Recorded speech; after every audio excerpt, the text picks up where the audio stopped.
In this video, I will be giving you a short tour around Tampa Busch Gardens.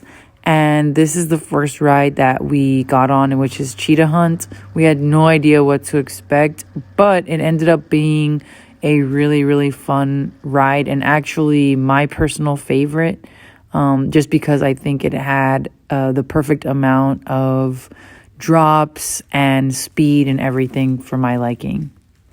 Okay, so we decided, well, Doug decided to buy the quick check, and this ticket to let you go on limited rides as much as you want cost him $300 freaking dollars, but he didn't want to wait in line, so we each got the quick pass. So now we can zoom through the rides, and that's what we're gonna do.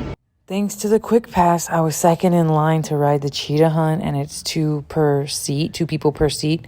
And let me tell you, I was not expecting to go on this ride that fast. So I was definitely more scared than usual.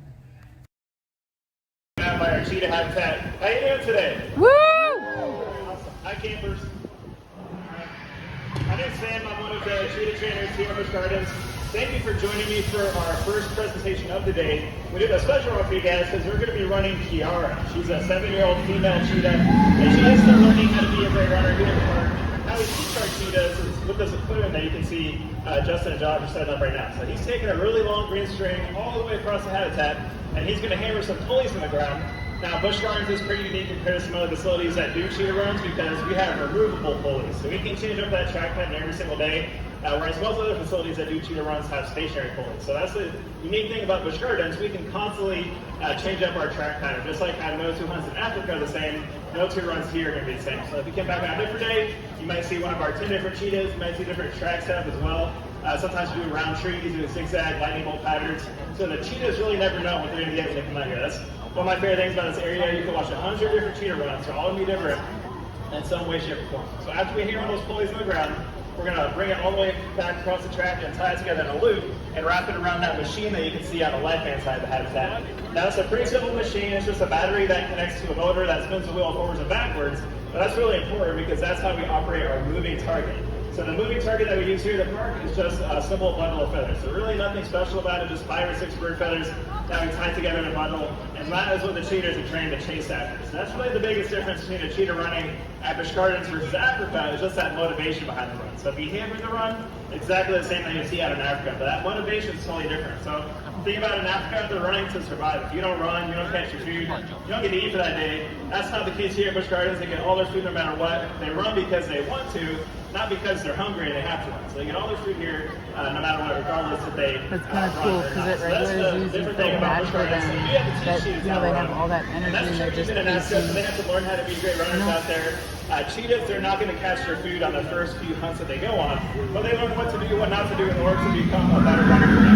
Constantly learning, and they do have to learn how to be great runners here at the park as well. So I'll tell you, if you just show a cheetah a bundle of feathers and they have no prior learning history with that, they're not going to really know what to do with it. So really, step one is teaching them as a fun game to chase and catch that moving target.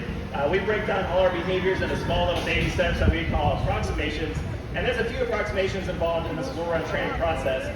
And Kiara, she's kind of in the final stages of learning how to be a great runner. So step one with Kiara was just teaching her that it's fun to chase and catch that moving target. And I'll tell you, when we first showed Kiara the bundle of feathers, she wanted nothing to do with it. She was hissing at it, swatting at it. She did not want to chase it in any way, shape, or form. So that was really step one, is to teach her that it was fun to chase and catch that moving target. When I show hands, anyone have house cats at home? Anybody? All right, so you might have seen this before. Have you ever seen a cat toy? It's like a wand with a string and a little feather on the end of it. Your cat will chase that around. So think about a giant version of that for the cheetahs. That's really step one, is just getting them interested in chasing and catching that moving target, teaching them it's a fun game, and then once they're chasing it, you can have them catch those feathers for that correct body. Woo! Good job on Justin. Not easy running that machine. Lots of skill sets involved. But you're going to see another behavior on top of this run. So 2 behaviors for the price of 1 here in 1 session. So Kiara is learning a retrieval behavior. So she should pick up those feathers and bring it back and deposit them in that silver bucket. So we're going to see if she's ready to do that. A little caught up on the screen. I think she's creating some tension for herself there. Let's see if she can figure it out. Oh, yeah, there we go.